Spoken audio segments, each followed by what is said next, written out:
আজকে দুপুরবেলা বড়মশাই অফিস থেকে বাড়ি আসার পথে কতগুলো পেঁপের চারা কিনে নিয়ে এসেছে। পেঁপের চারার মধ্যে দুটো বেগুন চারাও আছে। আমিই বলেছিলাম আনতে। সামনে উঠোনে কিছুটা ফাঁকা জায়গা আছে, সেখানে বসাবো। আর আমি এমনিতেই গাছ পাগল মানুষ, আমার না গাছ লাগাতে খুব ভালো লাগে, খুব ভালোবাসি গাছ লাগাতে। নিজের হাতে তৈরি করা গাছে যখন প্রথম ফুল আসে বা ফল আসে তখন খুব আনন্দ হয়, তখন খুব ভালো লাগে। আর পেঁপেও আমার খুব ভালো লাগে খেতে, সবজি হিসেবে কাঁচা পেঁপে। পাকা পেঁপে অতটা পছন্দ করি না, কিন্তু কাঁচা পেঁপে ভালোই লাগে তরকারি হিসেবে খেতে। তো এরপর আমি গাছগুলো এক এক করে সব বসিয়ে দিচ্ছিলাম মাটিতে।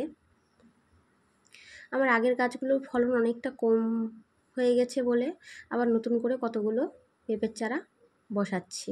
এগুলো আগের গাছ, এই দেখো, তাও পেঁপে হয় মোটামুটি। আর একটা পেঁপে গাছ আগের দিন বৃষ্টিতে ভেঙে গেছে, জানো না, গোড়া নরম হয়ে। পেঁপে গাছের এই একটাই রোগ। আচ্ছা, তোমরা পেঁপে খেতে কারা কারা ভালোবাসো জানিও কিন্তু।